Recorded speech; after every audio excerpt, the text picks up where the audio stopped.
సచిన్ రాజ్ అత్యాధునిక world class physiotherapy treatment తో అన్ని రకాల నొప్పులకు శాశ్వత పరిష్కారం. నమస్కారం అండి. డాక్టర్ శ్రీ ఆచార్య అనంతకృష్ణ స్వామి గారు. నమస్కారం. మనీ గురించి మనం మాట్లాడుకునేటప్పుడు ఆడవాళ్ళకి ఏం చెప్తారు అసలు? అంటే నేను మొన్న కూడా మనం ఈ సిరీస్ మొదలు పెట్టినప్పుడు కొంచెం చెప్పానమ్మా, ఆడవాళ్ళకి చేదస్తాలు ఎక్కువ ఉంటాయి, మూఢనమ్మకాలు ఎక్కువ ఉంటాయి, వాటన్నిటి ముందు పక్కన పెట్టాలన్న. ఓకేనా? అంటే మన సబ్జెక్ట్ అనేది ఎలా ఉంటుందంటే, ఫస్ట్ మన సబ్జెక్ట్కి ఎంటర్ కావాలంటే ధైర్యం కావాలి. ఓకేనా? ఎందుకంటే ఇప్పటిదాకా మీరు విన్నటువంటి ఏ ఆలోచనలు కానీ, లేకపోతే సమాజపరంగా తీసుకున్నటువంటి ఆలోచనలు కానీ, ఇవన్నీ వేరు, ఈ సబ్జెక్టులోకి వచ్చినాక వేరు. ఇప్పుడు ఏమనిపిస్తుంది అంటే, ఈ సబ్జెక్టులోకి వచ్చిన తర్వాత అవన్నీ కరెక్ట్ కాదు, సరైనవి కాదు, ఈ సబ్జెక్టే కరెక్ట్ అనిపిస్తుంది. కానీ ఈ సబ్జెక్టులోకి రావడానికి ముందు ధైర్యం కావాలి. ఎందుకంటే ఇప్పటిదాకా మనం అవన్నీ విని ఉన్నాం కదా. ఇప్పుడు ఉన్న పొలంగా ఇవి మార్చుకోవాలంటే మనకి ఇబ్బందికరంగా ఉంటుంది. ఎందుకంటే మన చుట్టుపక్కల కానీ, మన ఫ్యామిలీలో కానీ ఇవన్నీ ఒక రకంగా మనకు విచిత్రంగా కనిపిస్తాయి. అర్థమైంది? ఇప్పుడు మన సబ్జెక్టులో జ్యోతిషం లేదు, ఎవరు ఒప్పుకుంటారు? ఎవరు ఒప్పుకోరు. ఎందుకంటే ఉదయం లేవగానే తిథి నక్షత్రాలు ఇవన్నీ చూస్తాం కదా మనం. ఈరోజు ఏకాదశి ఉందా, ద్వాదశి ఉందా, లేకపోతే పూజలు కార్యక్రమాలు దేవుళ్ళు. మన సబ్జెక్టులో అది లేదు. మరి ఇప్పుడు ఏం చేద్దాం? నేను ఒకటే మాట చెప్తున్నాను, డబ్బు అనే సబ్జెక్టులు ఇవన్నీ లేవు. ఇప్పుడు ఆడవాళ్ళ కోసం మనం ఎపిసోడ్ చేస్తున్నాం. వాళ్ళు సంపాదించాలన్నప్పుడు వాళ్ళు ఇన్నర్ మైండ్గా ధైర్యంగా ఎదగాలన్నప్పుడు ఇవన్నీ పక్కన పెట్టాలి. అర్థమవుతుందమ్మా? జ్యోతిషం ఎందుకు చెప్పబడిందంటే, గ్రహాల స్థితిగతుల వల్ల వాతావరణంలో ఎలాంటి మార్పులు ఏర్పడతాయి, ఆ మార్పుల గురించి మాత్రమే జ్యోతిషం చెప్పబడింది. మనుషుల గురించి జ్యోతిషం ఎక్కడా చెప్పబడలేదు. వీళ్ళు దానికి ఏదో కథలు చెప్పేసి వాళ్ళ యొక్క మైండ్ మీద దెబ్బ కొట్టడం తప్ప ఇంకోటి ఏం లేదు. ఇది ఒకటి బాగా మైండ్లో పెట్టుకోండి. మన సబ్జెక్టులో జ్యోతిషం లేదు. జ్యోతిషం అనేది ఒక మహా సముద్రం, అది మళ్ళీ వేరు. ఆ సబ్జెక్ట్ వేరు, దేవుళ్ళు అనే సబ్జెక్ట్ వేరు. మన సబ్జెక్టులో లేదు. మరీ చెప్తున్నా, దేవుడు లేడని చెప్పట్లేదు ఇక్కడ. అర్థమైందా? మన సబ్జెక్టులో లేదు. అంటే మన సబ్జెక్టులోకి ఎంటర్ కావాలన్నప్పుడు ఇప్పుడిప్పుడే మనం స్టార్ట్ చేసాం కదా, ఒక్కొక్కటి ముందు అవగాహన చేసుకోవాలి. వాస్తు లేదు. వాస్తు అనే శాస్త్రమే పుట్టబడలేదు, ఎక్కడ రాయబడలేదు. ఎందుకనేది దానికి కొన్ని వేరే కారణాలు ఉన్నాయి. ఓకేనా? ఇవన్నీ లేవని చెప్తున్నాను కాబట్టి మరి ఇవన్నీ నువ్వు చూసేవారికి వచ్చాను రావచ్చు. అవన్నీ చూసే ఇక్కడ దాకా వచ్చాను. ఆల్రెడీ 600-700 వీడియోలు చేశాను. నేను జ్యోతిష సమ్రాట్గా నాకు బిరుదు ఉంది. దాంతోపాటు మా గురుగారి దగ్గర తంత్రాలు, పూజలు ఎన్నో బోలెట్ చేస్తున్నాను. అవన్నీ అవగాహనలో ఉన్నాయి నాకు. కాబట్టి అవన్నీ మనకు డబ్బునివ్వవు.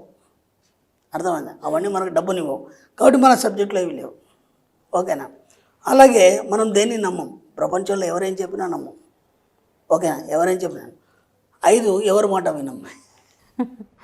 ఎలా సార్ మరి? ఎస్, ఇవన్నీ ఇప్పుడు మీకు ఏమనిపిస్తుంది? ఇలా చెప్తే బాధగా అనిపిస్తుంది కదా, అనీజీగా అనిపిస్తుంది, అనీజీగా ఫీల్ అవుతారు కదా. ఎలా సాధ్యమవుతుంది? అంటే ఇక్కడ మనం ఏం చెప్తామంటే, దేవుడు నువ్వే, గురువు నువ్వే.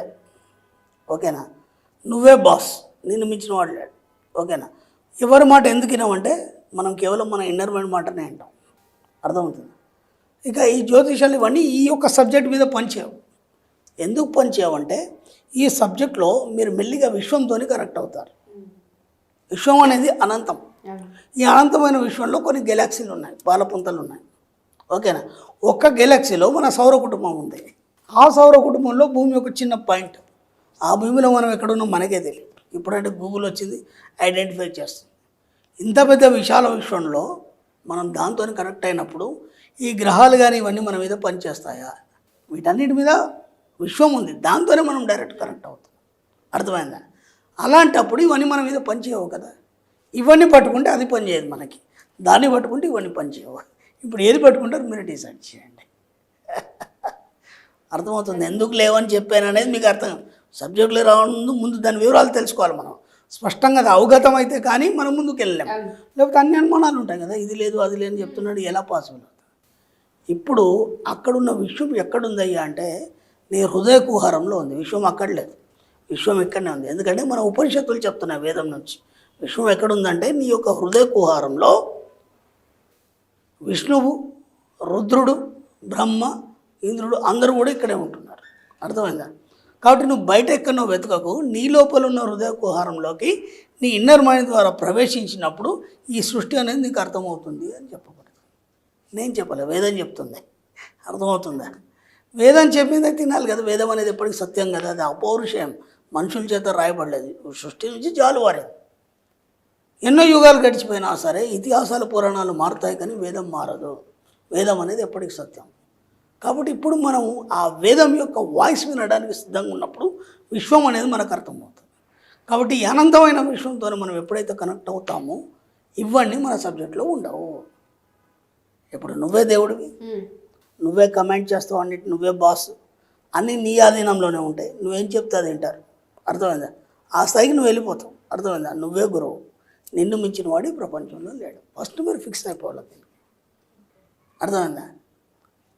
మనం సాంప్రదాయం ప్రకారం ఇప్పుడు హిందువులు ఉన్నారు, జస్ట్ దేవుడులోకి వెళ్ళి దీపం ముట్టిస్తాం, ఒక నమస్కారం చెప్పి థ్యాంక్ యూ యూనివర్స్ అని బయటకు వచ్చేస్తాం.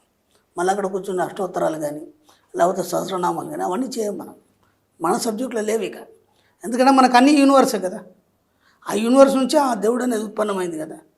కాబట్టి ఆ యూనివర్స్కి మనం కరెక్ట్ అయ్యాం. కాబట్టి మనని మించిన దేవుడు ఈ ప్రపంచంలో లేడు. నువ్వే దేవుడు అనుకున్న తర్వాత ఇంకెవరిని ఎందుకు మొక్కుతావు? మొక్కలేం కదా. కాబట్టి ఉదయం లేవగానే స్నానం చేసి ముందు దేవుడి రూమ్ కంటే ముందు అద్దం దగ్గరికి వెళ్ళండి. అద్దం దగ్గరికి వెళ్ళి అద్దంలో కనిపించే ప్రతిబింబం ఉంటుంది కదా, దాన్ని మొక్కండి. అది నిజమైన దేవుడు. మనల్ని మనం మొక్కుకోవాలి. మొక్కుకొని మీకు ఏమేమి కావాలో చెప్పడం అనేది మొదలు పెట్టండి ఇప్పటి నుంచి. ఓకేనా? ఇప్పుడు మీ ఆయన ఏదో నగ చేయిస్తున్నాడు, లేదంటే నెక్లెస్ చేయిస్తున్నాడు, ఇంతవరకు ఒకటి చేయించాలి కదా. ఆ అద్దంలో చూస్తూ ఆ నగను మీరు ఇక్కడ పెట్టుకున్నట్టు ఫీల్ కావాలి. అద్దంలో మీ ప్రతిబింబంలో ఆ నగను మీరు ధరించినట్టు ఫీల్ కావాలి. అర్థమైందా? అది మీరు పొందినందుకు విశ్వానికి కృతజ్ఞతలు, అలాగే అద్దంలో కనిపించే ప్రతిబింబానికి కృతజ్ఞతలు చెప్పాలి. అర్థమైందా? అదే మీ దేవుడిక. మీకు ఎవరేమి ఇవ్వరు. మీ ప్రతిబింబమే మీకు దేవుడు. అర్థమైందా? మీ యొక్క ఆత్మస్వరూపం మీకు దేవుడు. ఇంకా అంతకు మించి ఇంకేం లేదు.